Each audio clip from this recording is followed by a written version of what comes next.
நல்லா இருக்குங்கய்யா. எங்க இன்னொரு முக்கியமான 2-3 பேரை காணுமே. நீங்க தெரிய போகலாம். வந்துருவாருங்கய்யா, வந்துருவாரு. 8:20 ஆச்சு, மெசேஜ் போட்டு. இன்னைக்கு நான் கொஞ்சம் சீக்கிரம் வந்துட்டேன். ஒரு குட்டி பையனுக்கு இன்னைக்கு பிறந்த நாள். ஆசீர்வாதம் வாங்கிறதுக்காக வந்திருக்காங்க. கோவிந்தராஜன் ஒரு அன்பர். அந்த நான் சொன்ன இதுல பெரிய சிவலிங்கம் எல்லாம் வச்சு சொந்தமா ஒரு பெரிய ஆலயம் உருவாக்கிட்டு இருக்காங்க. ஆமாங்கய்யா. அதாவது அடியார்கள் வந்து தங்கி அடியார்களே பூஜை எல்லாம் செய்யற மாதிரி ஒரு பெரிய ஆலயத்தை பண்ணி. சரிங்க. ஒரு ஐயா இங்கதான் இருக்காரு. ஐயா நமச்சிவாய வாழ்கங்கய்யா. ஐயா கிட்ட தரேன்.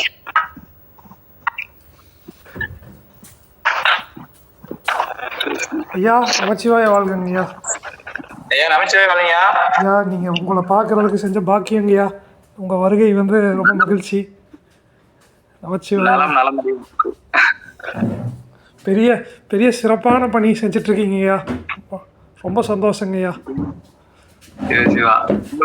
நாங்க பண்றோம். என்னங்கய்யா ஐயாவுடைய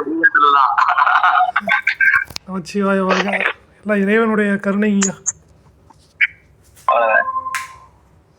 ரொம்ப மகிழ்ச்சிங்கய்யா. நீங்க இன்னைக்கு வகுப்புக்கு வந்து உங்களை சந்திக்கிறதுக்கு பெரிய சந்தோஷம்.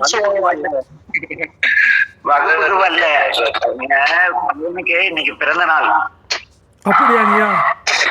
ஐயா எல்லாருக்கும் ஆசீர்வாதம் வாங்கி வச்சு எல்லார்கிட்டையும் இனிய பிறந்த நாள் வாழ்த்துக்களுங்கய்யா. இனிய பிறந்த நாள் வாழ்த்துக்கள். தம்பி இங்க வரல, தம்பி வெளியே இருக்கான். சரிங்க.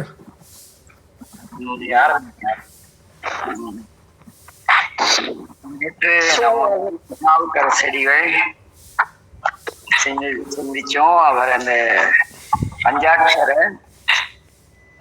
நமச்சிவாய மந்திரத்தின் சிறப்பை பற்றி மிக சிறப்பா திருவருள் துணை நிற்க பாடினோம். கேளுங்கம்மா. அதற்கு அடுத்து பார்த்தீர்கள் அவர் என்ன செய்யறாருன்னா, பெருமான் நம்முடைய நாவுக்கரசடிகள் அங்கிருந்து புறப்பட்டு பல்வேறு தலங்களுக்கு யாத்திரை வருகிறாரெல்லாம் பார்த்தோம். ஆனா நாவுக்கரசருடைய திருமுறைகளிலே நமக்கு வந்து கிடைக்கக்கூடிய மிகப்பெரிய ஒரு செய்தி என்னன்னா, அவரை தவிர யாருமே வந்து அந்த தன்னிலையற்று இறைவனுக்காக மட்டும் அணிவாச பெருந்தகை பாடினாங்க. ஆனாலும் கூட அந்த தேவாரம் என்ற வார்த்தைக்கு உரிய ஒரே ஒரு பாடல் வந்து நம்முடைய நாவுக்கரசு மட்டும்தான் அப்படின்னு சொல்லிச்சு. ஏன் நாவுக்கரசுடைய அந்த பாடல் மட்டும் தேவாரம் அப்படின்னு வழங்கப்படுதுன்னா, அவருடைய பாடல் முழுக்க இறைவனை போற்றுதலும் வணங்குதலும் இறைவனுடைய தனி சிறப்பை பேசுவது மட்டும்தான் இருக்கும். ஒரு பாடல் முழுக்க வேற எதுவுமே இருக்காது. அப்படி இருந்த பொழுது அங்கிருந்து நேற்று நாம் பார்த்தது அந்த பஞ்சாட்சரத்தின் சிறப்பு பார்த்தோம். அதுக்கு முன்னே அந்த மூவிலை சூளம் பொறித்தலை கண்டோம். அதற்கு அடுத்தபடியாக இன்னொரு சிறப்பு என்னவெனில் நாவுக்கரசருடைய சிறப்பு. நேற்று தம்பி கேட்டாங்க அப்பூதியடிகளை பற்றி பேசணும்னு. அதனால இன்றைய தலைப்பு அப்பூதியடிகள். ஒரு வழிபாட்டிலே முன்காலங்களில் வந்து யார் ஒருவர் சைவத்திற்காக தன்னை முழுமையாக அர்ப்பணித்துக் கொண்டார்களோ அவரை குருவாக ஏற்று சுந்தரரை வச்சு சேரமான் பெருமான் முத்திவேர் அடைந்தார்கள குதிரை காதல சுந்தரர் என்ற பிரணாமத்தை சொல்லி, அதுபோல நம்முடைய நாவுக்கரசனுடைய உடபாரத்தின் மேன்மை, அந்த கல்லில் மிதந்தது, இதையெல்லாம் கேள்விப்பட்டு திருவையாருக்கு அருகில் திங்களூர் என்று ஒரு ஊர், நவகிரக தலங்களிலே சந்திரன் வழிபட்டு அருள் பெற்ற திருத்தலம். அங்கே சாமி பேர் வந்து கைலாயநாதர், அம்மா பார்வதி தேவி. அங்கே தங்கி இருந்து அவர் ஒரு எல்லா இடங்களிலும் அவரை திருநாவுக்கரசடிகளை பற்றி அவர் கேள்விப்பட்டிருக்கார். தவிர திருநாவுக்கரசடிகள் இப்படித்தான் இருந்தார் அப்படிங்கிறதுக்கு எந்த அடையாளமும் தெரியாது. ஏனெனில் நீங்க உழவார பணி செய்யும் பொழுது ஒரு திரளாக சென்று உழவார பணி செய்வீர்கள் என்றால் அங்கே உழவார பணி திருக்கூட்ட தலைவர் அப்படின்னு ஒருத்தரை கை காட்டினா அவருக்கு நிறைய மரியாதை செய்வார்கள். இப்ப திருத்தொண்டீஸ்வரர் உழவார திருக்கூட்டம் இருக்குன்னா கௌரி சங்கர் ஐயா தனியாக அடையாளம் காணப்படுவார், எல்லாருக்கும் தெரியும் அவரு. அதே போல நம்முடைய வி சொக்கலிங்கம் ஐயா அவங்கள பற்றி சொன்னா அவங்க அப்ரடியல் உழவார திருக்கூட்டம் விஜயமங்கலம்னா அந்த தலைவர் எல்லாருக்கும் தெரியும். ஏன்னா எல்லாரும் கூட்டமாக போய் பணி செய்து வருபவர்கள். ஆனால் இங்கே நாவுக்கரசடிகள் வந்து தனிப்பட்ட முறையில சென்று உழவார பணி செய்து வருகிறார். நீங்க தனி நபராக சென்று உழவாரம் செய்தால் இன்றும் கூட உணவு கிடைக்காது. குன்றக்குடி அடிகளார் பேசுவார், அந்த குட்டி பையன் வந்துட்டான், அவனுக்கு ஒரு ஆசீர்வாதம் பண்ணிருங்க எல்லாரும், வாடா வாயிலார்ட்டையும் நமச்சிவாய சொல்ல திருநீர் வை, கார்ல விபூதி இருக்க இடம் போயிருந்து குடி மிட்டாய் குடிச்சிக்க. ஒரு நிமிஷம் ஒரு தம்பி குட்டி பையன் ஒருத்தன் வந்திருக்கான், பிறந்தநாள் வாழ்த்து சொல்லிருங்க. அது மொட்டை பண்டார மாட்டம் வந்திருக்கு பிறந்தநாள்ல, இப்பதான் பூமியில குதிச்ச மாதிரி மொட்டத்திலேயே வந்திருக்கு. அவனுக்கு கொஞ்சம் பண்டாரம் பூசி அனுப்புறேன், அப்பதான் வந்து மொட்டை பண்டாரம் வர மாப்பிள்ளே ஒடியா வீடியோ போட்டு தரேன், எல்லாருக்கும் அமைச்சு சொல்லணும். புரியுதா மணி வாசகம்? இங்க பாரு பாரு, மொட்டை தலைக்கு மொட்டை மிட்டாயி, மொட்டை தலையாட்டம். இந்த வீட்டு பண்ணியா பாப்பா பாத்தியா, கை கொடுங்க. இங்க இங்க வா, இங்க வா. கையில நம்ம குழுவில் இருக்கும் அன்பர்கள் எல்லோரும் இந்த தம்பி பேரு இந்த வீடியோல ஒரு தம்பி பேரு மாணிக்க வாசகம். நீ பாரா, வேறு மணி வாசகம். இவர் வந்து நீண்ட ஆயுளோடும் கொஞ்சம் பேசுவதில் கொஞ்சம் தடுமாற்றம் இருக்கு. அது நல்லபடியா அந்த பையன் பேசி திருமுறைகள்லாம் பாடி பாடுற மாப்பிள்ள. அதனால இந்த பையன் நீண்ட ஆயுளோடு நல்லபடியா சகலனாவும் விட்டுவால எல்லோரும் ஆசீர்வாதம் பண்ணிடுங்க. வாழ்க வளம்.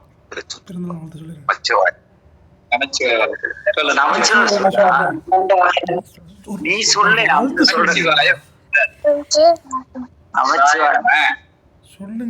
நமச்சிவாய வாழ்க. மாணிக்க வாசகம் பிறந்தநாள் வாழ்த்துக்கள். மாணிக்க வாசகா, சீக்கிரம் திருவாசகத்தை நீ பாட்டு எழுது, பிறந்தநாள் வாழ்த்துக்கள். நீ 2வது திருவாசகம் எழுதணும்னு இறைவனை வேண்டிக்கிறேன். நமச்சிவாய வாழ்க. பிறந்தநாள் வாழ்த்துக்கள். பிறந்தநாள் வாழ்த்துக்கள்ப்பா. மிட்டாய் கொடுத்து மிட்டாய் தராம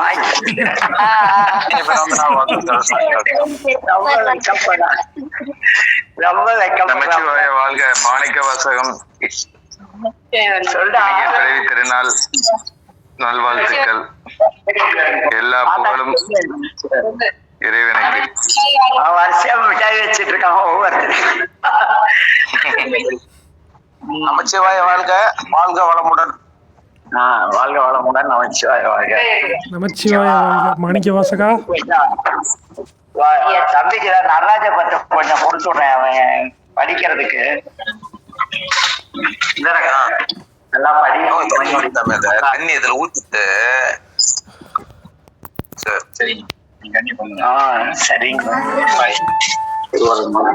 இதுக்குள்ள ஒரு டப்பா இருக்கு, எடுங்க. என்னால புரிஞ்சு எடுக்க முடியாது கண்ணு. உள்ள ஒரு டப்பா இருக்கு, எடுங்க. அவன் கொஞ்சம் கள்ளப்பறிக்கு தின்ட்டு போட்டோம். உள்ள ஒரு பாட்டில் எடுக்கும் பாருங்க. ஐயா ஒரே நிமிஷம் லைன்லயே இருங்க. என்னையும் தேடி ஒரு தம்பி ஆசீர்வாதம் வந்து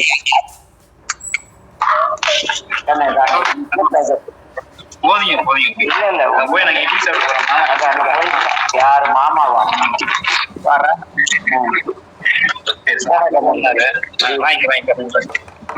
மேலேயே இருக்கும் பாருங்க. சின்னதா ஒரு 100 கிராம்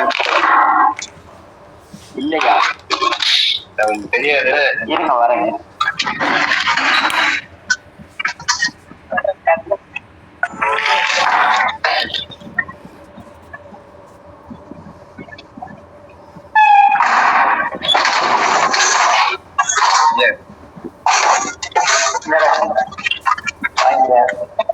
இது வரேன்.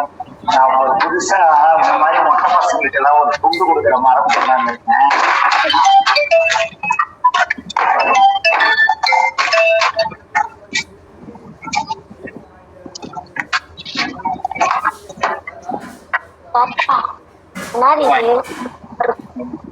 அங்க பாரு அப்பா பாரு.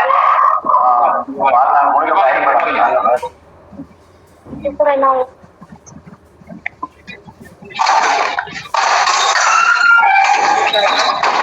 நல்லா படி, நல்லா இரு, நல்லா பேசு. இப்படி 5 பேரு ஆன்லைன்ல இருக்காங்க, நீ 2 மிட்டாய் கொடுத்தா நான் என்ன பண்றது? சரிங்க, நல்லா இருங்க.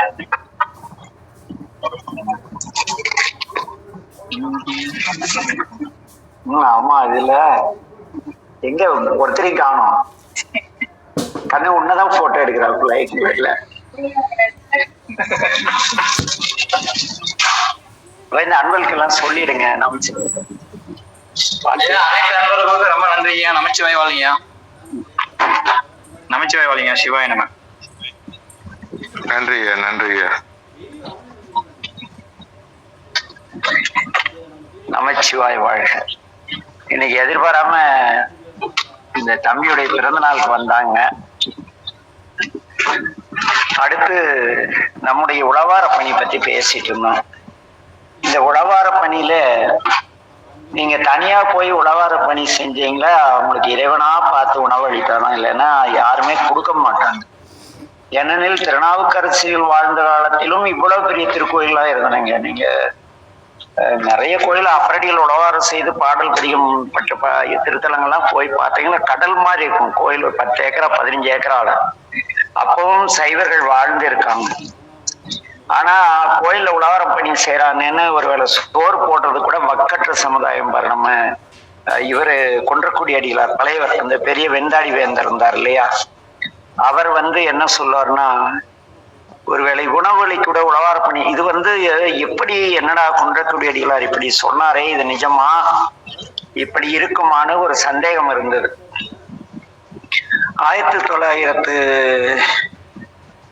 1997 நானும் இன்னைக்கு மிகப்பெரிய ஒரு நிலையில அந்த தம்பி இருக்காப்புல, தனியாசலம்னு ஒரு தம்பி அந்தியூர்ல இருக்காரு. தலையாத்திரையாக தருமபுரம் போயிருக்கோம். என் கூட யாராவது உழவார பணிக்கு வந்தா சாப்பாடே வாங்கி தர மாட்டேன். நாவுக்கரசருக்கு சோறு போட்ட சாமி உனக்கும் போடுவாரு. உன்னுடைய உறவினர் வீட்டுக்கு செல்லும் பொழுது நீ பேக்கிங் ஃபுட் எடுத்துட்டு போனாக்க நீ சொந்தக்காரனும் கிடையாது, அவன் உறவும் கிடையாது. அப்படி சும்மா ஒரு வரட்டு வேண்டாத மாதிரி எல்லாரும் அப்படித்தான் நினைப்பாங்க. அப்படி பேசிட்டு உழவார பணிக்கு செல்லும் பொழுது எதுவுமே கொண்டு போக மாட்டோம்.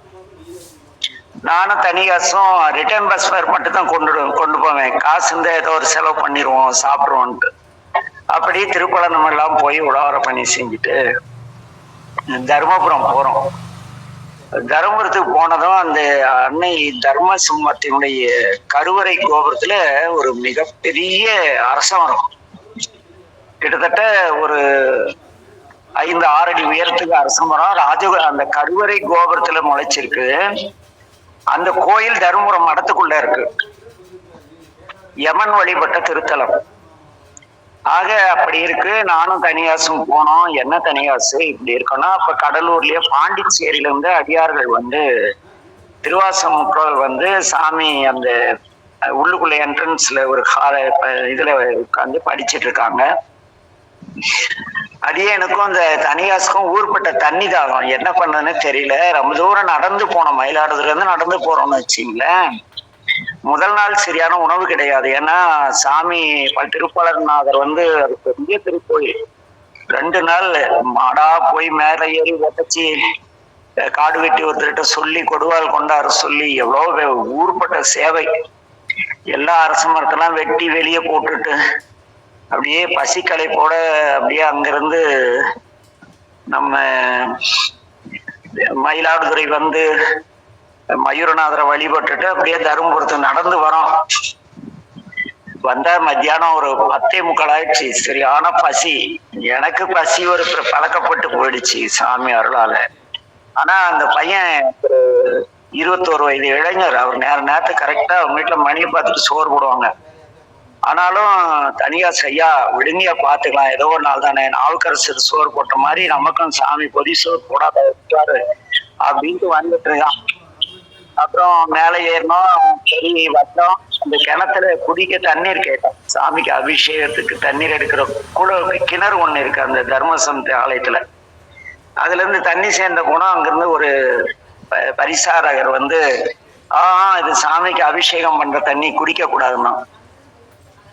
தனியாசிட்ட சொன்னேன், தனியாசு சாமிக்கு அபிஷேகம் பண்ண தண்ணி வந்து மனுஷன் குடிக்க கூடாதுன்னா கடவுள் வந்து கல்லுக்கு தண்ணி ஊற்றுவா தண்ணி படைச்சாரு பத்தியா. சைவம் இந்த லட்சணத்தில் தான் இருக்கு. தாகத்துக்கு தண்ணீர் கொடுக்காத தர்மபுரம் அப்படின்னு அவங்கிட்ட சொல்லிட்டு கோபம் வந்துடும் எனக்கு. அப்பெல்லாம் நிறைய கோபம் வரும். இப்பெல்லாம் கோபம் ரொம்ப கம்மி. அப்பெல்லாம் எவனாவது பேசினா எவனா இருந்தாலும் அடிச்சிருவேன். சாமி செல்ற அடினா அப்படி ஒரு பருவம் இருந்தது. அப்புறம் அப்படியே பார்த்தோம். சரி வந்தது வந்த கண்ணு உழவா செடி நிறைய முளைச்சிருக்கு, செடியை உடைப்போன்ட்டு 2 பேரும் அங்க அந்த கோயில்ல வந்து அந்த சண்டிகேஸ்வரர் மேல கோபுரத்துல ஏறினாதான் கருவறை மேல ஏற முடியும். ஏறிட்டு செடியெல்லாம் உடைச்சிட்டு இருந்தோம். உச்சிகால பூஜை நடந்தது. ஒரு தாம்பாள நிறைய தயிர் சாதத்தை எடுத்துட்டு அப்படியே பரிசாரகர் வரார். எங்க 2 பேருக்கும் மீறின பசி.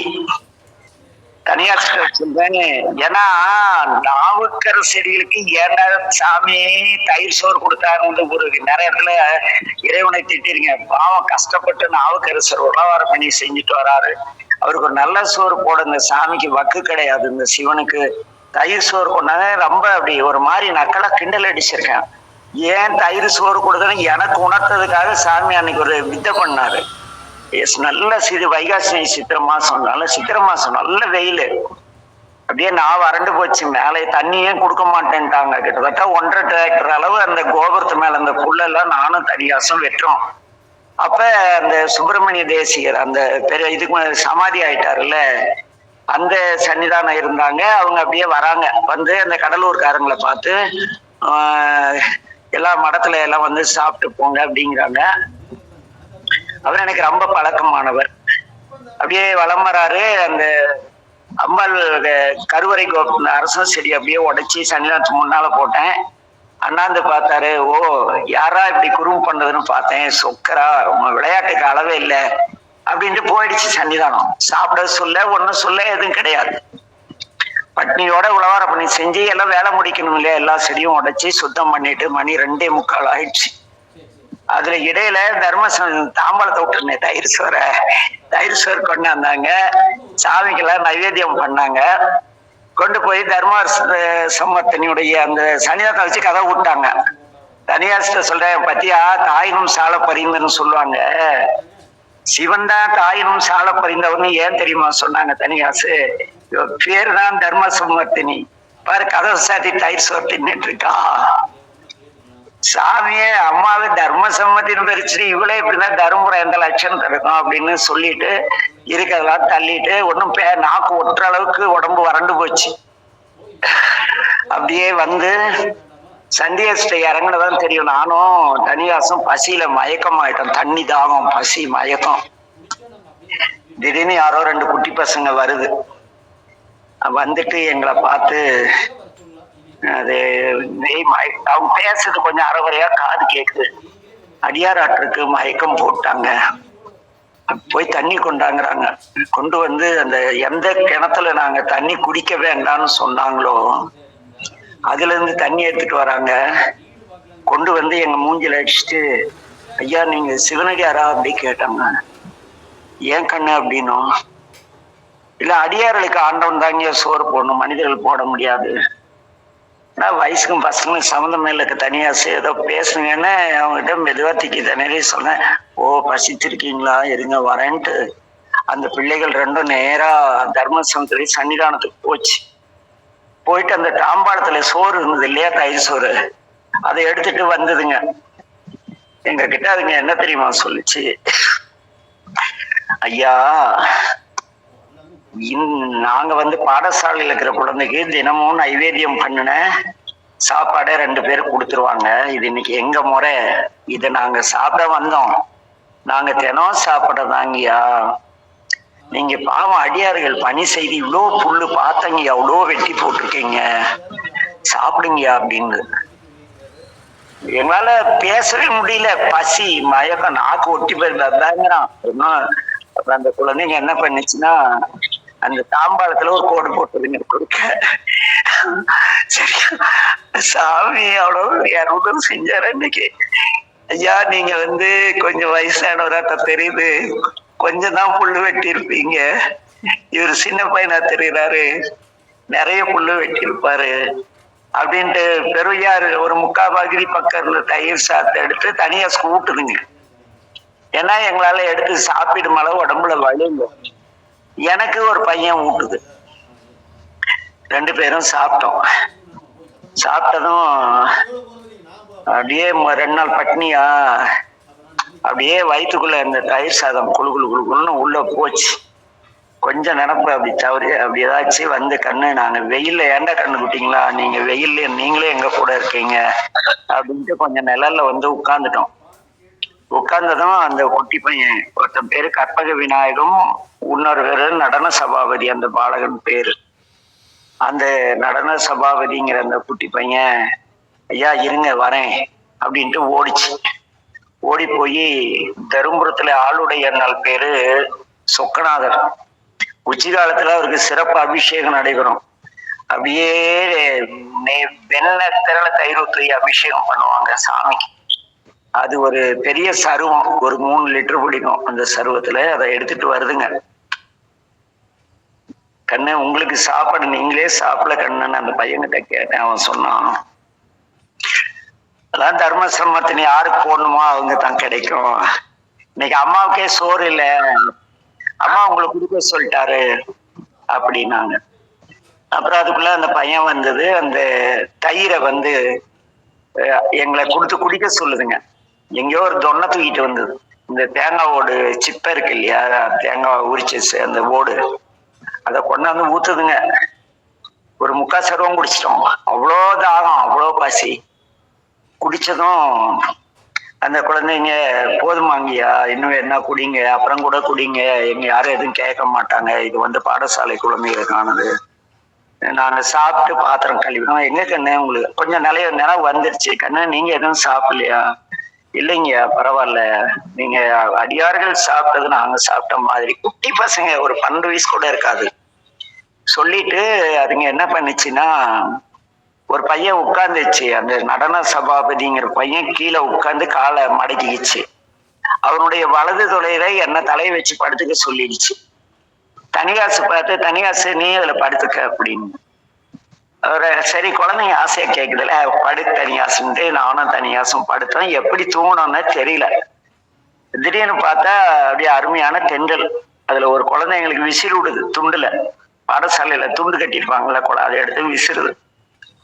அப்புறம் எப்ப எவ்வளவு நேரம் தூங்கணும் தெரியல, திடீர்னு அந்த குழந்தைங்க, ஐயா ஏந்திரிங்கய்யா, நாங்க அனுஷ்டானம் பண்ண போகணும், இருட்டு. அப்பெல்லாம் 6:30க்கு மேல பஸ் கிடையாது, அதனால நீங்க மயிலாடுதுறை போயிடுங்க, போனீங்களா உங்களுக்கு இறைவன் தங்க ஏற்பாடு பண்ணி தருவாரு அப்படின்ட்டு 2ங்களும் அழுகுது. எங்களுக்கா அதை விட அழுக. என்ன எந்த பந்தம் என்ன, அம்மா தர்மா உன்னை எப்படியெல்லாம் திட்டுனேன் பாரு, கதவை சாட்டி திங்கிறாங்களான்னு திட்டினேன். அம்மா என்னம்மா நிகழ்ந்தது, உனக்கு எவ்வளவு கருணை இல்ல, அப்படியெல்லாம் புலம்பிட்டு அம்மா பாடலான்னா மூஞ்சிய பார்க்க முடியல, அழுது அம்மா மூஞ்சிய சரியாவே தரிசனமே பண்ண முடியல, அவ்வளவு அழுக. யார் தருவார் இந்த சுகம் இல்ல. அப்புறம் அப்படியே உழவாரம் செஞ்சோம். அங்கிருந்து கிளம்பி வந்துட்டோம். வரதுக்குள்ள இந்த குழந்தைங்க பேரை சொல்லிட்டு, ஐயா தருமபுரம் வந்தா எங்களை பார்க்க வாங்கன்னாங்க. அப்பெல்லாம் எங்க அப்பா அம்மா இருந்தப்ப அடியேன் நம்முடைய அமரகுந்தி, நம்ம ராஜா கூட எங்க கூட இந்த ஸ்ரீல இருக்காருல்ல, அவர் கூட எங்க கூட அந்தியூர்ல தலையாத்திரை வந்திருக்காரு. குட்டி குட்டி பசங்க, அது ஒரு டீம், அது ஒரு ராஜ்யம், தனி ராஜ்யம் அது. அப்புறம் எங்க அப்பா அம்மா நாங்கெல்லாம் வருடத்துக்கு ஒரு 2 தடவை தலையாத்திரை போவோம். ஏன்னா இங்க நடந்த சம்பவங்கள்லாம் சொன்னதும் அப்பா அம்மாவா அந்த குழந்தைகளுக்கு துணியெல்லாம் எடுத்துட்டு, சரியா அடுத்த தடவை போனோமா இந்த தலையாத்திரை தருமபுரம் பக்கம் போவோமா, அந்த குழந்தைகளை பார்க்கணும்னு போய் பாடசாலையில கேட்டா, அந்த 2 குழந்தைங்க ஜாயின் பண்ணி ஒரு நாள் தான் ஸ்டடிக்கு வந்தாங்களாம். அதுக்கு பிறகு அவங்க ரிலீவ் ஆயிட்டாங்க. ஆனா நாங்க சொன்ன சம்பவம் பாடசாலை தொடங்கி 8 மாசம் கழிச்சு நடந்தது. அவ்வளவுதான். என்ன அத்தனை கருளிவார் ஆர்வருவார் இன்றும் கூட. லோகநாதன் ஐயா கொஞ்சம் இதை ஆஃப் பண்ணிக்கிங்கயா மைக்க. மியூட் பண்ணிக்கீங்க. அங்க என்ன இன்றும் கூட என்ன நிகழ்வுனா, நீங்க தனிநபரா சென்று உளவாரம் செய்தால் இறைவனை தவிர எந்த ஒரு திருவேடம் தாங்கி உங்களுக்கு ஒரு வேடம் ஒரு ஒரு கவலை டீ கூட கொடுக்க மாட்டாங்க. தருமபுர மடத்துல எங்களுக்கு நிகழ்ந்த அனுபவம். எங்களுக்கே எப்படின்னா நாவுக்கரசர் எவனாவது கண்டுட்டு இருப்பானா? அதனால இந்த தயிர் சோறுக்கு வரல. ஏண்டா பொதிய எண்ணம் கொடுத்தாருன்னா, அன்னைக்கு ஒரே ஒரு 2 நாள் உழவாரம் செஞ்சு உடம்பெல்லாம் களைச்சி நாக்கு வறண்டு போனப்ப அந்த தயிர் சாதத்துக்கு பதிலா வடபாயசத்தோட சாமி இலை போட்டு சோறு போட்டா திங்க முடியும்னு நினைக்கிறீங்க? அவ்வளவுதான், போய் சேர்ந்திருப்போம் அன்னைக்கே. இறைவன் எவ்வளவு பெரிய அளப்பெரும். அவன் ஐயோ பையன் உடம்பெல்லாம் சூடேறிச்சு, வயெல்லாம் சூடேறிச்சு, இவன் சூட்டினால் இவன் உடல் பாதிக்கப்படக்கூடாது அப்படின்னு எவ்வளவு கருணையோடு எங்களுக்கு அந்த சொக்கநாத பெருமானும் தர்ம சம்மர்த்தினியும் அந்த தயிரும் தயிர் சாதமும் கொடுத்து எவ்வளவு அற்புதமான நாள். நான் அதுக்கு பிறகு தருமபுரத்துக்கு ஒரு தடவை தான் போயிருக்கேன். ஆனா இந்த தனியாஸ் என்ன பண்றான்னா, அந்தியூர்ல இருந்து ஒவ்வொரு ஆண்டும் இப்ப இந்த போன வருஷம் 4 பஸ் கூட்டி போயிருக்கான். அன்பர்களை கூட்டி போய் இந்த இடத்துல தான் நானும் ஐயா அவங்களோட பண்ணி செஞ்சோம், இங்கதான் வயங்கி கிடந்தோம், இங்கதான் எங்களுக்கு சோறு கொடுத்தாருன்னு வருஷம் போய் எல்லாருக்கும் அந்த நாளை மறக்காம அந்த நாளுக்கு அவன் போயிட்டு இருக்கான் தருமபுரத்துக்கு. எதுக்கு சொல்றேன்னா, இறை அருளை உணர வேண்டுமானால் கட்டி சோறு கட்டிக்கிட்டு அன்னதானம் தங்குமிடம் இலவசம் போர்டுக்கெல்லாம் உழவார பணி செய்ய போனீங்களா, சாமி தரிசனமே பண்ண முடியாது. சோறுன்ட்டு வரலாம், அவ்வளவுதான். நல்ல சொகுசா தூங்கிட்டு நம்ம ரகசியமா செய்ய வேண்டிய சிவபூஜையை நடுக்காலில் 10ஓட 11 வச்சு செஞ்சு போட்டு எல்லாம் நீங்க இந்துரா நாங்க இந்துரே நம்ம ஊருக்கு வந்தாவாங்கன்னு உதட்டால் கேட்டுட்டு அப்புறம் அடுத்த தடவை அந்த ஊருக்கு போனா அவங்க நம்ம அடையாளம் தெரியாது. இப்படித்தான் இந்த சூழ்நிலை இருக்கு. இங்க என்ன நிகழ்ந்ததுன்னா, இப்ப இந்த காலத்திலேயே இப்படின்னா, நாவுக்கரசர் காலத்துல சமன் அது இதெல்லாம் தெரிய இருந்தது. மன்னன் சமண ஆட்சியில் இருந்தான். ஆலயங்கள் குன்றி போயின, புல் முளைத்து ஆலயங்கள் அழிந்து கொண்டிருக்கின்றன. நாவுக்கரசர்கள் உழவார பணி செஞ்சிட்டு வரார். இவரை பற்றி கேள்விப்படுகிற திங்களூரிலிருந்து அப்பூதியடிகள் அப்படிங்கிறவர் கேள்விப்பட்டு, ஆகா இவ்வளோ ஒரு மிக சிறந்த ஒரு தொண்டர் இந்த உலகத்துல வாழ்ந்துட்டு இருக்காரு, அவரை நாம் பார்ப்பதற்கு நமக்கு அந்த தவம் வாய்க்குமோ என்னவோ தெரியவில்லை. இருந்தாலும் அந்த பெருமானை என்னைக்கோ ஒரு நாளைக்கு திருநாவுக்கரசரை நாம் சந்திக்க வேண்டும் என்று அப்பூதியடிகள் நினைச்சிட்டு இருக்காங்க. ஆனா அதுக்கு முன்னே என்ன நிகழ்ந்திருக்குன்னா, திங்களூருக்கு பக்கத்துல இருக்கிற திருவையாறுல அப்பூதியடிகள் உழவார பணி செஞ்சிருக்காரு. இவர் போயிருப்பாரு, அப்பூதியடிகள் கோயில் போயிருந்தாக்க என்ன நினைச்சிருப்பாரு, யாரோ ஒரு ஆள் புல்லு வெட்டிட்டு இருந்தா வந்திருப்பாரு. அப்புறம் இங்க திருப்பழனத்துல நம்முடைய சாமிகள் உழவார பணி செய்ய வராரு. திருவையாறுல இருந்து திருக்கண்டியூர்ல உழவார பணி செஞ்சுட்டு திருவையாறு திருப்பழனம் வர்ற வழியில அந்த திங்களூர் போர்டு பாக்குறாரு. அங்க அப்பூதியடிகள் என்ன எழுதியிருக்காருன்னா, திருநாவுக்கரசர் தண்ணீர் பந்தல், திருநாவுக்கரசர் இலவச உணவுச்சாலை, திருநாவுக்கரசர் சாலை, திருநாவுக்கரசர் திருக்குளம், இப்படி அந்த ஊர்ல பார்க்கிற இடத்துல திருநாவுக்கரசருடைய பேர் இருக்கு. அவர் குழந்தைகளுக்கு என்ன பேர் வைக்கிறதுனா பெரிய திருநாவுக்கரசு, திரு-ஐயா. சதாசர் காலமும் அந்த திருநாவுக்கரசரை மறக்க கூடாதுன்னு எல்லா இடங்களிலும் அந்த பெயர் விளங்க அவர் இருக்கிறார். நம்ம நாவுக்கரசர் அப்படியே திருவையாறு வராரு, பார்க்கிறாரு, என்னடா திருநாவுக்கரசர் தண்ணீர் பந்தல் அது இதுன்னு இருக்கு, யார் இந்த அன்பர்னு தெரியலையே. ஏன்னா இப்ப அடியன் இருக்கன்னா சொக்கர் இலவச பள்ளிக்கூடம்னு யாராவது போட்டிருந்தா யாரா அந்த சொக்கர்னு பார்க்க நமக்கு ஒரு ஆர்வம் வரும் இல்லையா. சொக்கர் இலவச இந்த குளம் சொக்கர் குளம் அப்படி பேரா வச்சிருந்தா யாரா இந்த ஒரு சொக்கர்னு ஒருத்தர் இருக்காரு, அவர் இத்தனை திருப்பணி செஞ்சிருக்காரு, அவர் பார்க்கலான்னு ஒரு ஆர்வம் வரும் அல்லவா. அந்த ஆர்வத்தோடு நம்முடைய சுவாமிகள் அப்படியே ஒவ்வொருத்தரா விசாரிச்சுட்டு திங்களூர் போறார். போனா அங்க அன்பர்கள்ட்ட கேக்குறாங்க, இங்க அப்பூதியடிகளுடைய வீடு எதுன்னு கேக்குறார். அங்கு போனதும் நம்முடைய நாவுக்கரசடிகள் அவர்கிட்ட, அம்மா அப்பூதியடிகள் இருக்கின்றாரா அப்படின்னு வெளியிருந்து கேக்குறாங்க. ஒரு குட்டி பையன் வந்து பார்த்ததும் அந்த உள்ள இருந்து குரல் வருது, பெரிய திருநாவுக்கரசு யார் அதுன்னு கேக்குறாங்க. யாரோ ஒருவர் தங்களை தேடி வந்திருக்கிறாரப்பா அப்படிங்க. அப்பூதிகள் வராரு, இவருடைய தோற்றத்தை பார்க்கிறாரு, கழுத்தில் கண்டமணி. ஏன்னா நீங்க நம்ம அந்த சிலைகளிலும் நம்ம ஆளுங்க போட்டிருக்கிற படத்திலே வர மாதிரி அந்த முழங்கை கிட்ட கணுக்கையில அந்த மாதிரி எல்லாம் நிறைய கழுத்துல ருத்ராட்சம் பண்ணா உலார பண்ணி செய்ய முடியாது. அதே இடையூறாக அந்த கண்டமணி இடையூறாகாது. மீறி போட்டு ருத்ராட்ச மலையெல்லாம் புல்லு வெட்டக்குள்ள நமக்கு எங்க மாலை இருந்தோம்னு பயத்துல மெதுவாதான் வெட்ட வச்சுட்டு நம்ம பணியை எடுத்துக்கணும்.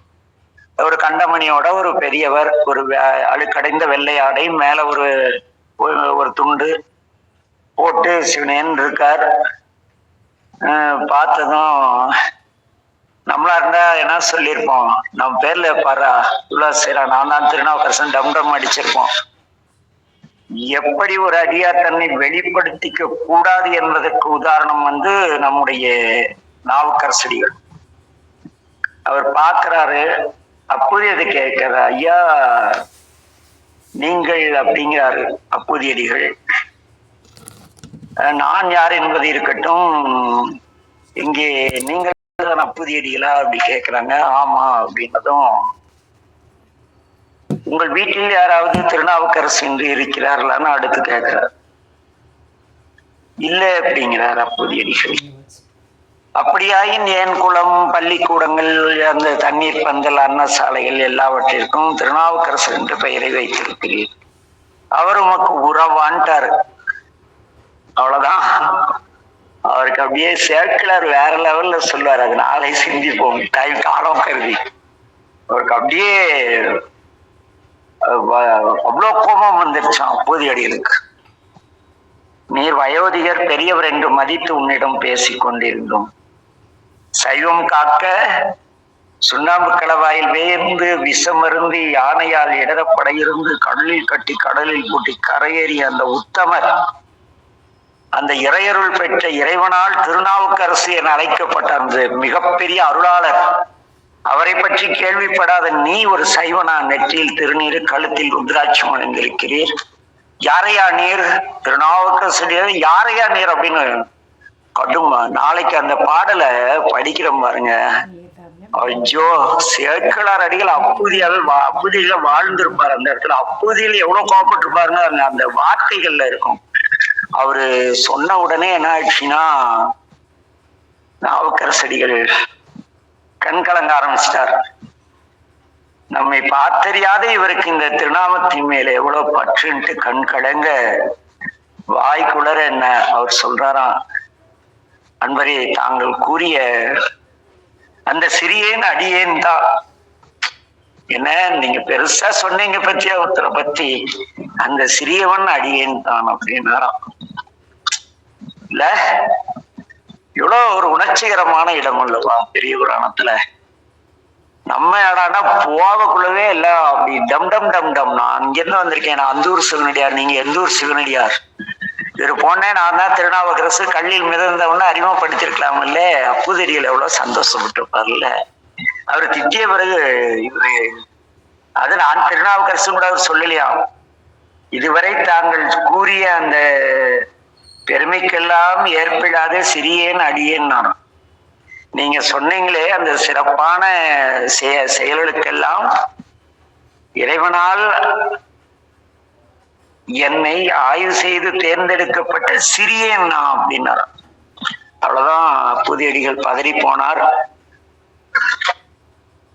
அவர் மனைவியார் வருகிறார், குழந்தைகள் இருக்கின்றன.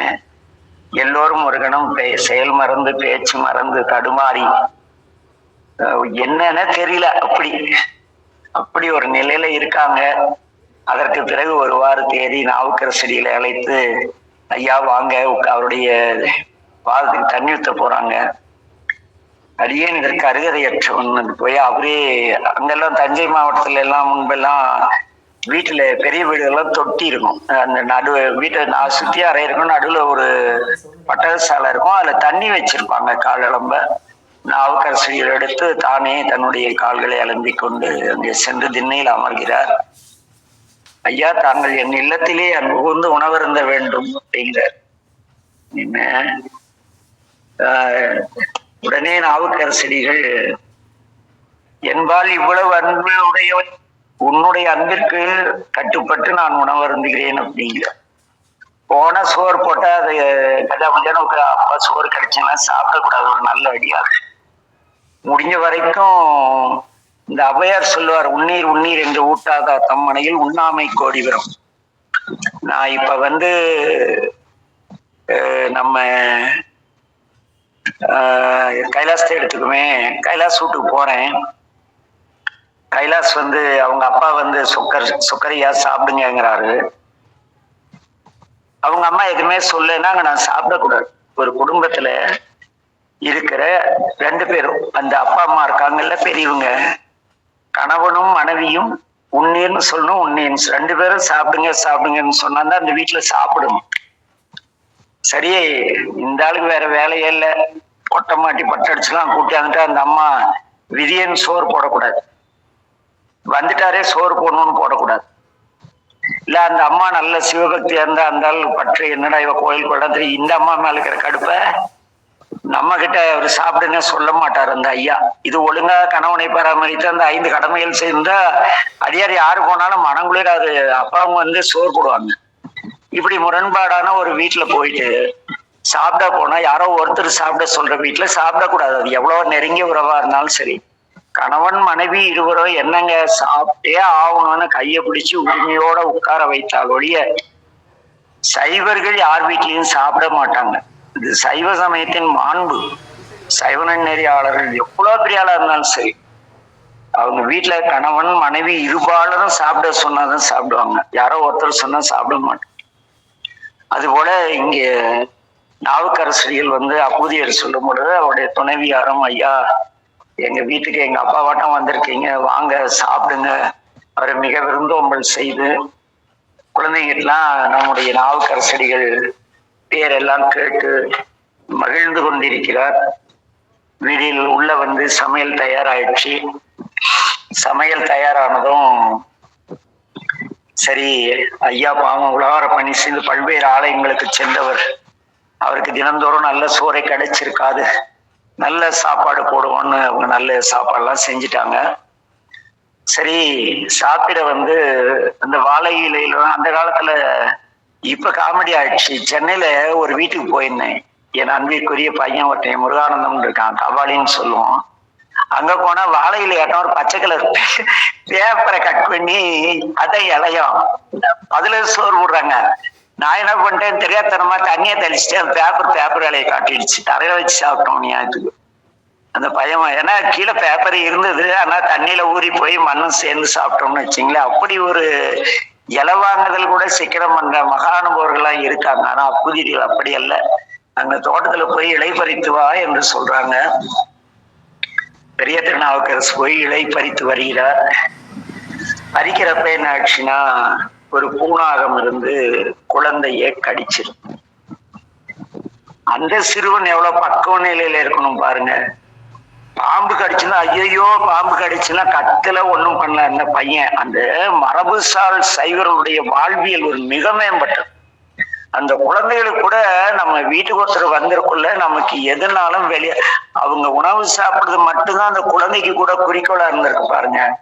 அந்த குழந்தை நேரா அம்மா கிட்ட இலைய கொடுத்துருச்சு. கொடுத்துட்டு அம்மா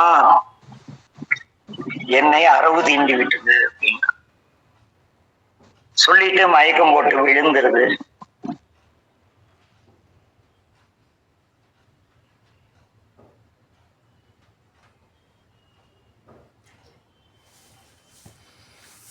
இருக்கணும்.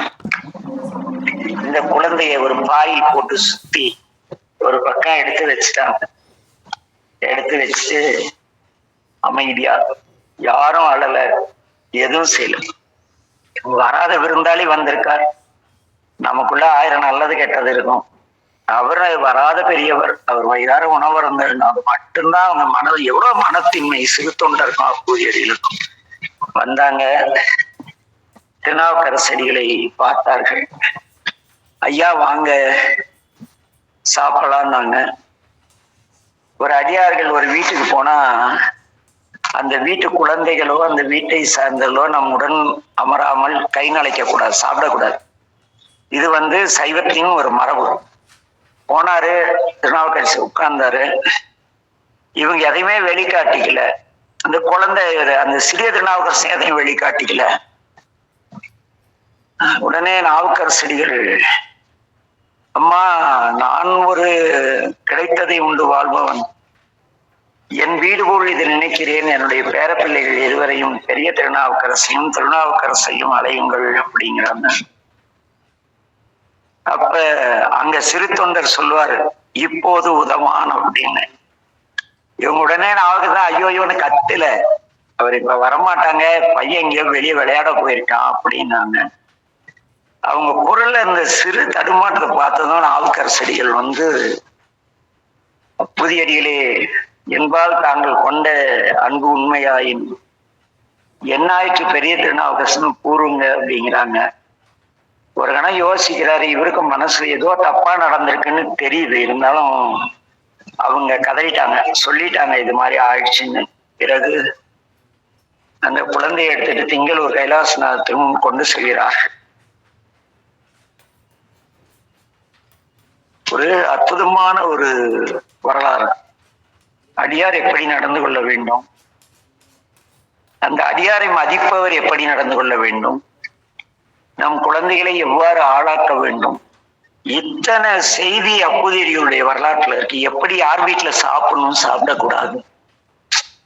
அஜோ, பெரிய புராணத்தில் ஒவ்வொரு சம்பவம் நமக்கு வாழ்வியல் இப்படித்தான் நாம் வாழ வேண்டும் என்று வழிகாட்டக்கூடிய ஒரு அற்புதமானது. அதனால என் அன்பின் உறவு கொஞ்சம் மனசு ரொம்ப பாதிக்குது. அதனால கொஞ்சம் நாளை தொடங்க நேரம் வேற ஆகி போச்சு. நேரத்துக்காக பார்க்கல, ஏன்னா சரி ஒரு 2 நிமிஷம் சொல்லிடுறேன். அங்க என்ன நிகழுதுன்னா, போய் இறைவன்கிட்ட ஒன்றுகளாம் அவர் சிந்தை உயர்வரேன்னு அந்த பாடலை பாடி இறைவன் அந்த கோயில் நம்பெருமானிடம் மன்றாடுகிறார். இறைவன் மனதிறங்கி அந்த குழந்தையுடைய விஷத்தை நீக்கி பாலகன் உயிர் பெற்று எழுகிறார். அப்போதைகள் இல்லத்திலே மணமகளோடு உணவருந்தி திருநாவுக்கரசடிகள் அங்கே தங்கி இருக்கிறார்.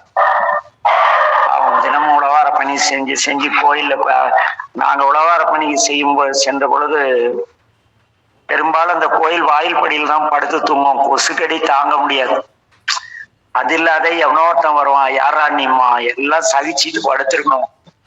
தனியா போய் உழவார பணி ஒரு 4 நாளைக்கு நம்ம பாடல் பெற்ற ஆதீன சொந்தப்பட்ட கோயில்ல கூட பணி செய்து பாருங்க. சைவம் எந்த கேவல நிலையில இந்த மடாதிபதிகளாலும் சைவர்களாலும் ஒரு அடியார், தனி அடியார் எவ்வளவு மதிக்கப்படுகிறாங்க அது உங்களுக்கு தெரியும். நீங்க உங்களுக்கு டம் அடிச்சுட்டு இந்த உலகாரத்திலும் பேனர் ஒட்டிக்கிட்டு முன்கூட்டி சாப்பாடெல்லாம் போய் ஒரு ரவுண்டப் போறது, வெள்ளோட்டம் பார்த்துட்டு அன்னம்பாளிப்புக்கு ஏற்பாடு செஞ்சு அன்னம்பாளிப்புக்கு நிதி உதவி அனுப்ப வேண்டிய ஜிபே நம்பர் போட்டெல்லாம் போனெல்லாம் இறையர்களை அனுபவிக்கவே முடியாது.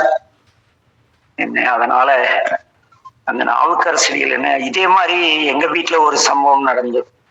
அந்த குழந்தை 60 என்னுடைய கடைசி தங்கச்சிக்கு குழந்தை பேரு மருத்துவ ரீதியா என்னுடைய தங்கைக்கும் அவருடைய கணவனாருக்கும் கிடையாது. திருவனந்தல் சபை தூத்துக்குடியில இருந்து அன்பர்கள் தலையாத்திரை கொங்கியேழு வந்திருந்தாங்க. அப்ப அடியார்களுக்கெல்லாம் அன்னம்பாளிப்பு, அது ஒரு பெரிய சம்பவம், அது ரொம்ப அற்புதமான சம்பவம். ஆனா சப்ஜெக்ட் மட்டும் சொல்லியிருந்தேன். வந்ததும் எல்லா அடியார்களுக்கும் சாப்பாடுலாம் போட்டாச்சு. பரிமாறக்குள்ள அந்த மாரியப்பன் அண்ணாச்சின்னு ஒருத்தர், அவரு என் தங்கச்சியை பார்த்து, நாங்கெல்லாம் திருநாவுக்கரசு வரலாறு படிச்சவங்க, படிச்சதுனால உங்க குழந்தை இல்லாம சாப்பிட மாட்டேன்ட்டாங்க. அவ்வளவுதான். 2 பேரும் உடைஞ்சு போய் கதறினாங்க. அப்ப மாரியப்பன் அண்ணாச்சி, என் தங்கச்சி மச்சான் 2 பேரும் சிவ பூஜை எடுத்துட்டாங்க. அவங்கள கூட்டி போய் பூஜை ரூம்ல நிக்க வச்சு, அழாத கண்ணுங்களா, உயிரை கொடுப்பவன் டாக்டரோ மற்றது மருந்த கிடையாது கடவுள். என்ன, அடுத்த ஆண்டு நாங்கள் இங்கே வரும் பொழுது உங்கள் வீட்டில் ஒரு குழந்தை இருக்கும். ஆண்மகவாக இருந்தால் சங்கரராமன் பெயரிடுங்க. குட்ட பிள்ளையா இருந்தா பாகம் பிரியால்னு பேர் வைன்னு சொல்லிட்டு போனாங்க. அதே மாதிரி என் தங்கச்சிக்கு மருத்துவ ரீதியா சான்ஸே இல்லாத ஒரு அம்மாவுக்கு ஒரு ஐயாவுக்கும் ஒரு குழந்தை பிறந்து இன்னைக்கு +1 போயிட்டு ஸ்கூல் போகாத அடம் பிடிச்சிட்டு இன்னைக்கு கூட போய் அவனை திட்டிட்டு வர. அங்க என்னன்னா அடியாருடைய வேண்டுதலுக்கு, உண்மையான மெய்யடியாருடைய வேண்டுதலுக்கு அவ்வளோ இறைவன் முன்னுரிமை தர என்ன. அதனால் எல்லோரும் எவ்வாறு நாவுக்கரசடிகள் நம்பினாரோ அந்த அளவு என்ன நான் நாவுக்கரசராட்ட ஆக முடியாது, நம்மால் அதை செய்ய முடியும். ஏன் முடியாது? நாவுக்கரசடிகளும் நம்மை போல் அம்மா அப்பா வயிற்றில் பிறந்து சிறுவைகளை தாய் தகப்பனை இழந்ததால் தாய் தகப்பனுடைய அந்த அன்புக்கு ஏங்கியதால் இறைவனை அப்பாவா அவர் ஏத்துக்கிட்டார். என்ன நமக்கு அப்பா அம்மா இருந்தா கூட இறைவன் தான் நம்ம அப்பா அம்மாவா கூட இருக்காரு உணர்வு இல்லாம தாய் தகப்பனுக்கு சோறு போடாம எவ்வளோ அந்த சமுதாயம் ஏன் இப்படி போயிடுச்சு? இதை எப்படி சரிபடுத்துவது? எல்லோரும் இறைவன்கிட்ட வேண்டிக்குவோம் என்ன. அதனால இந்த அப்புதியடிகள் பெரிய திருநாவுக்கரசு இந்த சப்ஜெக்டுக்குள்ள போனாவே கொஞ்சம் சில அனுபவங்கள், ஆஹா இறைவா கொஞ்சம் எவ்வளவு பெரிய அனுபவம் அப்படின்னுக்குள்ள பேச முடியல. அதனால மீண்டும் நாளை வகுப்பில் சந்திப்போம். இன்னைக்கு டாக்டர் எஸ் அப்படின்னு ஒருத்தர் வந்திருக்கார், பேர் முழுசா வரல. ஐயா அறிமுகப்படுத்திக்கலாம். ஐயா கைலாஷ். நமச்சிவாய வாழ்க ஐயா. நான் கீதா பேசுறேங்க ஐயா. சொல்லுங்க கண்ணு. எங்க வீட்டுக்கார சைடுல இருந்து பேசுறேங்க ஐயா. அவரோட சைடுல இருந்து. சரிம்மா, மகிழ்ச்சி. நமச்சிவாய வாழணும்மா. ஏன்னா இன்னைக்கு வகுப்பு கொஞ்சம் உங்களுக்கு எப்படி பயன்படுறதோ தெரியல. ஆனா ஒரு கடந்த காலத்தின் இறைவனுடைய அருளை நினைவுகூர எனக்கு ஒரு சந்தர்ப்பம் கிடைச்சது. அதற்கு சொக்கநாத பெருமான் திருவடிக்கு என்னுடைய அன்பை தெரிவிச்சு வேற என்ன சொல்ல முடியும்ல. ஆக நீங்க எங்கேயாவது உலகார பண்ணிச்சுன்னு ஆசைப்பட்டா தனியா போய் செய்ய முயற்சி பண்ணுங்க. உங்க ஊர்ல செஞ்சு பாருங்க, உங்க பக்கத்து ஊர்ல செய்யுங்க. அப்ப என்ன நிகழும்னா இறை அனுபவம் பெறும் என்ன. அதனால என்னுடைய பேரருக்கருணை எல்லாருக்கும் உண்டாக. திருவள்ளால் என்னுடைய தந்தை மற்றும் மீனாசக்கநாத பெருமான் திருவடி சிந்தித்து எல்லோரும் எல்லா நலன்களும் பெற்று வாழ நம்ம ஆசீர்வாதம் பண்றதுக்கெல்லாம் பெரிய அந்த குட்டி பையன் மாணிக்கவாச விட சொல்லலாம். ஆனா இந்த அவையில் இருக்கவங்க எல்லாம் வேற நிலையில, திருவள்ளால் ஒரு நல்ல நிலையில இருக்கவங்க. உங்களுடைய நலன்கள் மேலும் சிறக்க திருவடியை பிரார்த்திக்கிறோம். கருத்துக்கள் இருந்தால் ஒரு 10 நிமிடம் பகிரலாம். தெய்வாயா. நமச்சிவாய வாழ்கையா. நமச்சிவாய வாழ்க. சொல்லுங்க ஐயா. ஐயா, மிக ஒரு அற்புதமான ஒரு கருத்து பதிவு.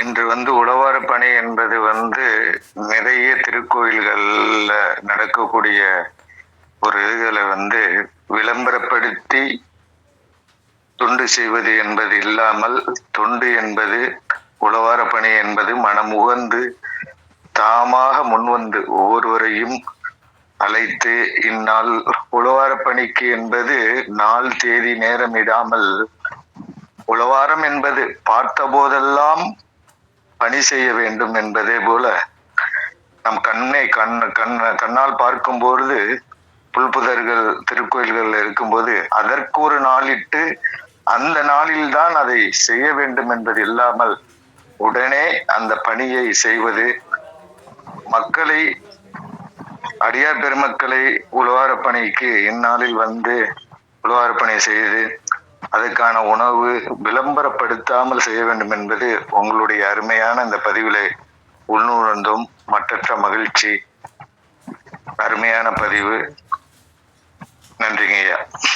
ஏன்னா அப்ப அந்த அனுபவத்தை யாரோ ஒருத்தர் நமக்கு இப்படி சோறு போடுமாளா தர்ம சமத்தின்னு நினைச்சிட்டா அந்த அனுபவம் கிடைக்கும் இல்லையா? கண்டிப்பாங்க ஐயா, கண்டிப்பாங்க ஐயா. இவ்வளவு ஒரு அற்புதமான நிகழ்வு வரலாறுங்கய்யா. என்னைக்கோ கைலாஷ் கிட்ட தான் சொன்னேன். என்னைக்கோ ஒரு நாளைக்கு சொக்கர் இந்த உலகத்துக்கு கிளம்பிய பிறகு என்னுடைய டைரி எல்லாம் எடுத்து ஒவ்வொரு நிகழ்வையும் போட்டா, ஐயோ இப்படி இது என்ன, இதெல்லாம் கட்டுக்கதையா நடந்ததா சாத்தியம்? ஆனா எல்லாத்துக்கும் டேட் வைஸ் எவிடன்ஸ் இருக்கு. இந்த டேட்டை இத்தனை இன்னைக்கு இங்க போனோம், இதை செஞ்சோம், இப்படி நிகழ்ந்தது, அந்த குழந்தைகள் பத்தி நாங்க கேதர் பண்ணது எல்லாமே ஆஸ் பர் ரெக்கார்டு வச்சிருக்கேன். ஏன்னா இன்றும் சிவம் அருளும் அப்படின்னு வருங்கால தலைமுறை தெளிவா உணரணும் இல்ல. கண்டிப்பாங்க ஐயா. இதுல ஒரு தகவலை நான் பரிமாறிக்கிறேங்க ஐயா. சொல்லுங்க. திருநாவுக்கரசர் ஐயா அவர்களுடைய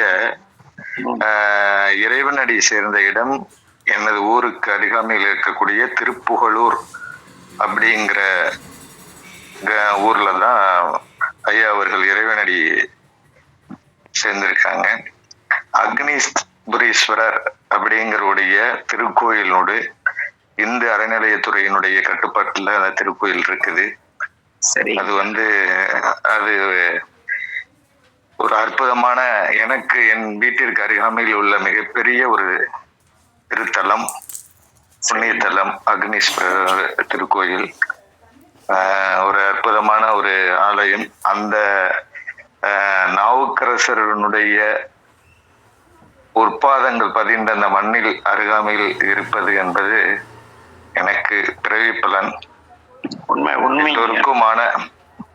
எல்லோருக்குமான பெரியோர்கள், சான்றோர்கள், ஞானிகள் வாழ்ந்த மண்ணில் நாமளும் அந்த இடங்களில் பயணிப்பது என்பது ஒரு ஒரு ஒரு சந்தேகம் மட்டும் இருக்குதுங்க ஐயா. அதுக்கான பதிவுகளை நீங்க அடுத்த வகுப்புகள்ல நீங்க கொஞ்சம் விளக்கணுங்கிறது ஒரு வேண்டுகோளா வைக்கிறேன். திருக்கோளை தமிழகத்தில் மட்டுமல்ல, இந்தியாவில் இந்து சமயத்தை தழுவி இருக்கக்கூடிய சிவாலயங்கள், ஆயிரக்கணக்கான கோடிக்கணக்கான சிவாலயங்கள், சிவலிங்கங்கள் பராமரிப்பற்று என்று முழுப்புதர்கள் புரியுதுங்க. நம்ம தமிழகத்துல மட்டும்தான் என்ன பண்ணிட்டாங்கன்னா 1971 வரைக்கும் எல்லா கோயிலையும் 2 கால பூஜை நடந்திருக்கு. ரெக்கார்டு 71 கலைஞர் கருணாநிதினு ஒரு கேடி ஒருத்தன் தமிழக முதல்வர் ஆனான். கோயில் நிலத்தை ஆசையை போடுறதுக்காக உழுபவனுக்கே நிலங்கள் சொந்தம்னு ஒரு சட்டம் கொண்டு வந்தான். அதுல இருந்து 3 ஆண்டுகளோ 2 ஆண்டுகளோ அந்த சட்டம் இருந்தது. அப்ப கோயில் நிலங்கள்ல அந்த கோயில் பூஜை செய்த அர்ச்சகர்களும் அறங்காவலர்களும் அந்த கட்சி சார்ந்தவர்களும் பட்டா போட்டாங்க. அர்ச்சகர் என்ன பண்ணிட்டு கோயில திறக்காத விட்டார். திறந்தா வந்தா கோயில்ல பூஜை நடந்தா ஏதாவது விழா காலங்களானா எங்க மானிய நிலத்துல வரலையான்னு கணக்கு கேட்போம் இல்ல. அதனால வேணும்னே கோயில அழிய விட்டுட்டாங்க ஐயா. இப்ப சமீபத்துல அடியேன் நிறைய ஆலயங்கள் இது வரைக்கும் ஒரு 109வது ஆலயம் திருப்பணி செஞ்சிட்டு இருக்கேன். எல்லா இடத்துலயும் எனக்கு பெரிய தலைவலி என்னன்னா, ஊர் மக்களே கோயிலை கட்ட வேண்டாம்னு அப்ஜெக்ஷன் பண்ணாங்க ஆரம்ப காலங்கள்ல. அப்புறம் என்ன ஏதுன்னு பார்த்தா கோயில் நல்லா இருக்கா மானிய நிலத்துக்கு கணக்கு கேட்டு வந்துருவாங்க. அந்த சட்டம் இப்ப இல்ல. அது 2 வருஷத்துல அவன் கேன்சல் பண்ணிட்டான். புத்திசாலி அவன். தமிழகத்துல மட்டும்தான் சிவாலயங்கள் மட்டும் பாதுகாப்பு கிடைக்கும். வைஷ்ணவாலயங்கள்லாம் நல்லா இருக்கு. வைஷ்ணவர்கள் அவ்வளவு பெரிய திருடர்கள்லாம் கிடையாது. அப்படிதான் தெரியுது. என்ன வைஷ்ணவாலயங்கள் எல்லாமே சிறப்பா இருக்கு. அந்த 108 திவ்ய தேசங்கள் எல்லாமே. எனக்கு கிராமிய பெருமாள் கோயில் கூட நல்லா இருக்கு. இந்த சிவாலய சொத்துக்களை சூறையாடிட்டு கடவுள் மறுப்பாளர் கோயிலை சிலைகள்லாம் உடைச்சு எரிஞ்சிட்டாங்க. முகலாயர் காலத்துல நிகழ்ந்த விட ஒரு சமய அழிப்பு இந்த 71 இருந்து இந்த 50 ஆண்டுகள்ல நடந்திருக்கு நம் தமிழகத்துல. இதெல்லாம் எவனுக்கு தெரியாது. அரசியல்வாதிகளுடைய நம்ம நமக்கு எது என்ன கிடைக்கும்? எரியிற வீட்டுல புரிந்தனது ஆகணும். கோயில அர்ச்சகரே தூக்கிட்டு போகக்குள்ள அப்புறம் எடுபடிங்க எல்லாம் கொஞ்சம் கொஞ்சம் பிச்சுட்டு இருப்பாங்க இல்லைங்க. கண்டிப்பாங்க. நான் பணி செய்யற இடத்துல எனக்கு கிடைச்ச அனுபவம். கண்டிப்பாங்க. சிதம்பரம் நடராஜா கோயிலுக்கு தனிப்பட்ட முறையில பட்டா சொத்துன்னு எதுவும் கிடையாது. அது உங்களுக்கு தெரியுமா? சாமி சொத்து இல்லைங்க சிதம்பரம் நடராஜாக்கு. எல்லாம் அண்ணாமலை பல்கலைக்கழகத்துக்கு சொந்தமாயிடுச்சு. சிதம்பரத்துக்கே இந்த கதினா மத்த கோயிலாம் நினைச்சு பாருங்க. அதனாலதான் பூஜை தடையிறாம நடக்கணும் தான் ஒவ்வொருத்தர்கிட்டையும் கெஞ்சது. ஐயாவில கொடுங்க உங்க பேருக்கு அர்ச்சனை செய்யறேன்னு. இவனுக்கு அறநிலை ஆட்சித்துறை எடுத்தப்ப கரண்டி சார்ஜ் கட்ட கூட காசு இல்லை. உண்டியல் வச்சா சிதம்பரத்துல யாரும் உண்டியல்ல காசு போட மாட்டாங்க. அது தெரியுமா உங்களுக்கு? அதனால அவங்களுக்கு வருமானம் வரல, கொஞ்சம் தான் வருமானம் வந்து கரண்ட் சார்ஜுக்கு 40 லட்சம் ரூபா ஒரு பக்கம் வரும் சிதம்பரத்துல. அதனால இவங்கள ஒரு தீட்சத்தை தூண்டி விட்டு கேஸ் போட வச்சு அவங்க கோயிலை ஹேண்ட் ஓவர் பண்ணிட்டாங்க. அதனால இங்க ரொம்ப சோகம் நிறைய இருக்குங்க. சாமிக்கு இந்த கலியுக தர்மப்படி அவர் எல்லாத்தையும் அடக்கி வாசிக்கிறாரு. ஐயா இப்ப வந்து பாத்தீங்கன்னாங்கய்யா, ஒரு குறிக்கிறதுக்கு மன்னிக்கணும். இப்ப உடைய சிவாலயங்கள், ஆயிரக்கணக்கான கோடிக்கணக்கான சிவாலயங்களை, இப்ப ஒரு லட்சக்கணக்கான சிவாலயங்கள் சிவலிங்கங்களை எடுத்து உழவார பணி செய்து அதற்கு வந்து பிரதிஷ்டை பண்ணி வயல்வெளிகள்ல, ஏரிக்கரைகள்ல, குளக்கரைகள்ல வரேங்க. ஒரே நிமிஷம் உங்களுக்கு அதுக்கான விடையை சொல்றேன். ஆற்காடு நவாப் ஆட்சி காலத்துல சிவாலயங்கள்லாம் நிறவி மசூதி கட்டிட்டு சாமி எல்லாம் தூக்கி கிணத்துலையும் ஏரியிலையும் போட்டாங்க. அத வந்து நம்ம இதுல திருவெண்ணநல்லூர் பக்கத்துல ஒரு ஊர் இருக்கு, அங்க வந்து ஏழுமலைன்னு ஒரு தம்பி இருக்காரு, நம்முடைய மாணாக்கர். அவங்க அரும்பாடுபட்டு அந்த பக்கத்துல இருக்கிற ஏரியில குளத்துல கிடக்குற எல்லா அவங்க திருவெண்பாட்டுல அசோக்கு ஒரு 10 பசங்க இருக்காங்க. அவங்களும் நம்ம உலக சுழியாத்துக்கு ஒரு அமைப்புக்கு அடிய நெறியாளரா இருக்கேன். நம்ம பசங்கிட்ட சொல்லி எல்லாத்தையும் எடுத்து அந்தந்த ஊர் மக்கள் உதவியோட தகரக்கட்டாய் போட்டு எல்லாம் ஏதோ பூஜை நடக்குது. இதுல இடையில சில திருடர்கள், நம்ம அடியார் போறவர்களுக்கு சில திருடர்கள் வந்து இவங்க தான் அமைச்சு கொடுத்ததா விளம்பரப்படுத்தி உலக நாடுகள் முழுக்க இருந்து பணம் தெரிவித்து ஆடம்பரமா வாழ்ந்துட்டு இருக்காங்க. ஒரு கட்டளை அறக்கட்டளைக்கு மட்டும் எனக்கு தெரிஞ்சு சிங்கப்பூர்ல இருந்து ஒரு ஆண்டுக்கு 5,84,00,000 ரூபா வருது.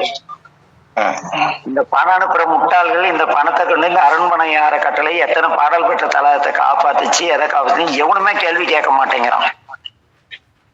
ஆனா உண்மையா தொண்டர்கள் நீங்க சொன்ன மாதிரி அந்தந்த பகுதி தொண்டர்கள் முன்னின்று ஆலயங்களை பற்றி நல்ல எங்க பசங்க நல்லா செஞ்சுட்டு இருக்காங்க. நாத்தார்காடு, சென்னை, அதே மாதிரி சென்னையில வந்து முருகானந்தன் ஒரு தம்பி இருக்காரு.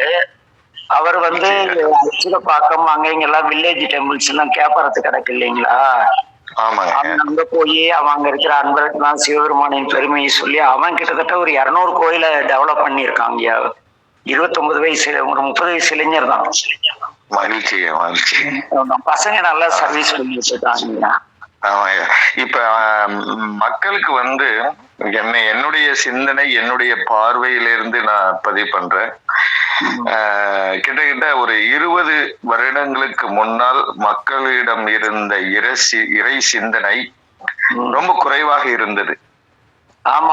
இந்த அறிவியலினுடைய வளர்ச்சியினால் உணவு பழக்க வழக்கங்களுடைய பாரம்பரிய உணவுகளை விட்டு இன்று நோய் நொடி பிணிகளால் அவதிப்பட்டு கொண்டிருக்கின்றோம். ஒவ்வொரு குடும்பத்திலும் யாரோ ஒருவருக்கு பிணியினால் பாதிக்கப்பட்டவர்கள் இருக்கிறார்கள். எல்லோரும் நலமுட வாழ வேண்டும், அது அடியனுடைய விருப்பம்.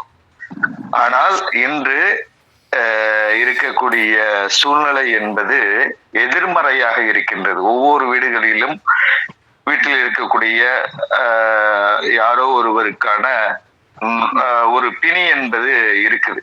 உடலினுடைய ஏதோ ஒரு குறைபாடு.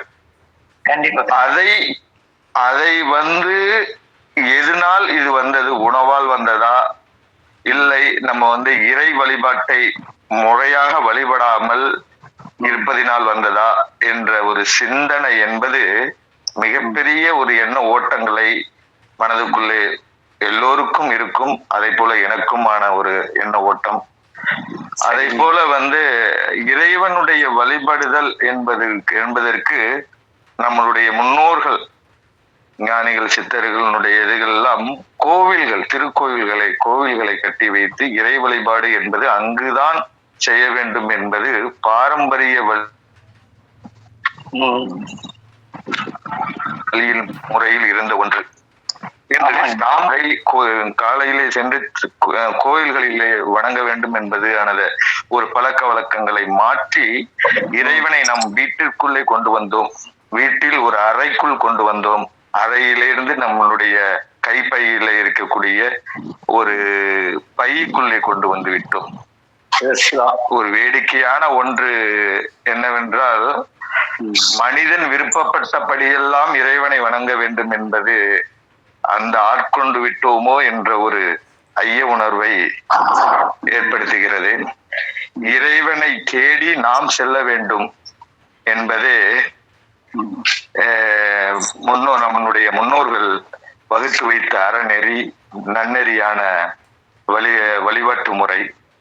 அதை மாற்றி நாம் வீட்டுக்குள்ளே கொண்டு வந்து விட்டோம் என்பது என்னுடைய எண்ண ஓட்டத்தில் உள்ளது. அது சரியா தவறா என்பதை ஐயா கொஞ்சம் விளக்கணும். அடுத்தடுத்த வகுப்புகளில்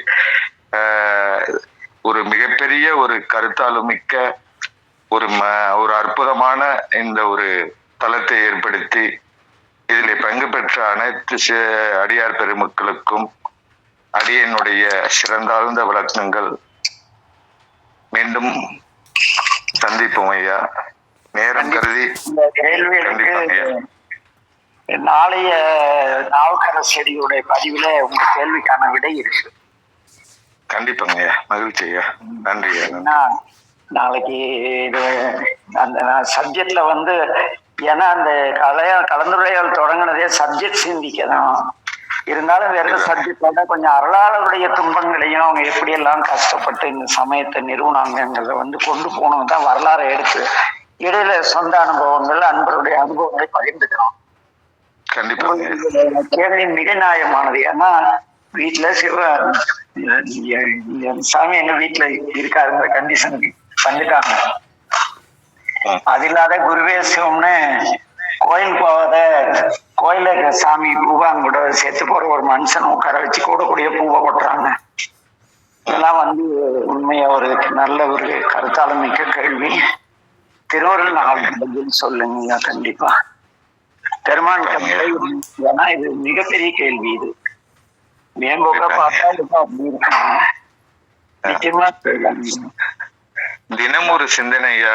எண்ண ஓட்டங்கள் உறங்கும் போதெல்லாம் அற்புதமான நம்மளுடைய வழிபாட்டு முறைகளை நாம் வந்து கடைபிடிக்காமல் தினம் தினம் கொண்டே இருக்கின்றோமோ என்ற ஒரு ஐய உணர்வு ஒவ்வொரு மனிதரிடத்திலும் வரும். உள்மனது சொல்லிக்கொண்டே இருக்கும். அவ்வளவு உருவான அவரது நாளைய தலைப்பாக கைலாஷ் ஐயா. ஐயா, வீட்டிலே இறைவனை வழிபாடு செய்வது சிறந்ததா, சரிங்க, ஆலயம் சென்றுதான் வழிபாடு செய்ய வேண்டுமான ஒரு நல்ல சிந்தனைக்குரிய தலைப்பா இருக்கு. சரிங்க. நாம் வந்து கோயிலுக்கு சென்றால்தான் இறையர்களை பெற முடியுமா? நாளைய தலைப்பா அப்படி வச்சுக்கலாம். என்னங்கய்யா தெய்வ ஐயா? கண்டிப்பாங்க ஐயா. கண்டிப்பாங்க ஐயா. நாவுக்கரசர் அப்படியே கொஞ்ச நாளைக்கு அப்போதடிகள் வீட்டுல ஒரு நாளைக்கு இருக்கட்டும். இருப்பாரு. நாளைய தலைப்பு வந்து ஆலயத்துக்கு சென்றால் மட்டுமே இறையருள் பெற முடியுமா? சரிங்க. நல்ல தலைப்பு இல்ல. ஏன்னா சாமி கருத்துக்குள்ள வந்துட்டாருல. மறுபடியும் தினம் ஒரு சிந்தனையில யோகம் அதுன்னு அப்படியே போயிட்டு இருந்தேன். இது நல்ல கேள்வி. இந்த காலகட்டத்துக்கு அத்தியாவசியமான கேள்வி இல்ல. அப்படிதானே கைலாஷ்? ஆமாங்கய்யா. அந்த வாழ்வியல் சம்பவம் கூட நடந்தது இல்லைங்கய்யா திருவாரூர்ல? ஆமா ஆமா. அது நாளைக்கு சொன்னீங்கன்னா எல்லாத்துக்கும் அந்த கேள்விக்கான பதில் சிறப்பா இருக்குங்கய்யா. திருவாரூர்ல நடந்தது. நிச்சயமா நிச்சயமா. ஆலயத்து சின்ன ஐயா மூலம் இறைவன் கொஞ்சம் ஒரு நல்ல ஒரு கேள்வி கேட்டுட்டாரு. இதுக்கு நாளைக்கு தலைப்பாக இதை எடுத்துக்கலாங்கய்யா. கண்டிப்பாக. ஏன்னா வழக்கமா அன்பர்கள் சொல்ல கருத்துக்காக இந்த கலந்துரையாடலே நடந்தது. இந்த ஒரு வாரமா அப்படி போகாம கொஞ்சம் அப்படி வந்தது. சாமி இன்னைக்கு மீண்டும் வந்து அது தொடங்குறாரு. அதனால நாளைக்கு வந்து ஆலயத்துக்கு சென்று வழிபாடு செய்ய வேண்டும் அப்படிங்கிற ஒரு தலைப்பை எடுத்துட்டோமா? அது அப்படியே எடுத்துக்கலாமா? அப்படித்தான் எடுக்கணும், வேற எப்படியும் எடுக்க முடியாது. கண்டிப்பாங்க, அப்படிதான் எடுக்கணும். ஏன் ஆலயத்துக்கு சென்று வழிபாடு செய்ய வேண்டும், அதுதான் தலைப்பா இருக்கட்டும். கைலாஷ். சரிங்கய்யா. கைலாஷ் ஐயா. சரிங்க, எழுதிட்டேன். எல்லோருக்கும் நிறைய உண்டாக எல்லாம் தந்தை மற்றும் விநாசகம் கூடி வணங்கி நாளை சந்திப்போம் என விடைபெறுகிறோம். நம்ம என்னதான் முயற்சி பண்ணாலும் இந்த அளவு 9 இல்லாத விட மாட்டேங்கிறார் பெருமான். ஏன்னா அவரு எதுவும் நேரம் கால நியதி அவர் பாத்தியப்பட்டு நம்ம இல்லையா? சரி கண்ணு, நல்லா இருங்க. எல்லாருக்கும் நமச்சிவாய. நமச்சிவாழ்க நமச்சிவாய நமச்சிவாய வாழ்க. நமச்சிவாய வாழ்க ஐயா. நமச்சிவாய வாழ்க பெரியப்பா. நமச்சிவாய வாழ்கையா. எல்லாருக்கும் நமச்சிவாய வாழ்க. எவ்வளோ பொறுமையாக பேசினார் பார்த்தியா ஐயா? சொல்லுங்க ஐயா. அப்புதெரியாது பாடுவர் பொங்குகிற கண்மிரப்பி போதேறும் அவர் பெருமை அங்கனர்தம் கோலத்தில் அறியாத மங்களமா திருவேட துடனின்றி வரைமுறைந்து ஈங்குறை வீதி இல்லாமையா எம்புமென எம்பினார் அப்படின்னு ஒரு பாட்டு ஒன்று பாடுவார் திருநாவுக்கரசர். எப்படி தெரியும் உங்களுக்கு? அது என்ன இன்னும் ஞாபகம் வச்சுக்கிறீங்க? பாட்டு நாளைக்கு சொல்றேன்னு சொன்னார்ல, அது ஞாபகம் வந்தது. மெய்தான் அரும்பி விதிர் விதிர்த்து உன் விரையார் கலர்க்கேன் கைதான் தலை வைத்து கண்ணீர் ததும்பி விதும்பி உள்ளம் பொய்தான் தவிர்ந்து உன்னை போற்றி செய்ய போற்றி என்னும் விடேனுடையா என்னை கண்டுகொள்ளே. ஓதற்கரியவன் நில உலாவியம் நீர்மணி வேலியன் அழகில் சோதியன் அம்பலத்தாடுவான் மலர் சிலம்படி வாழ்த்தி வணங்குவோம்.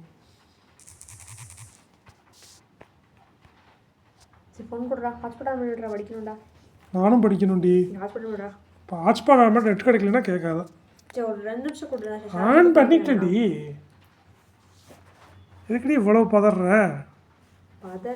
இறைவன் கோயிலை மட்டும் இருக்கிறாரு, அப்போ எல்லா பக்கம் தான் இருக்கிறாரு கையில். அப்படி பார்த்தா யோசிங்க. எல்லா பக்கம் இருக்கிறாரு, நம்மளை கூட இருக்கிறாரு.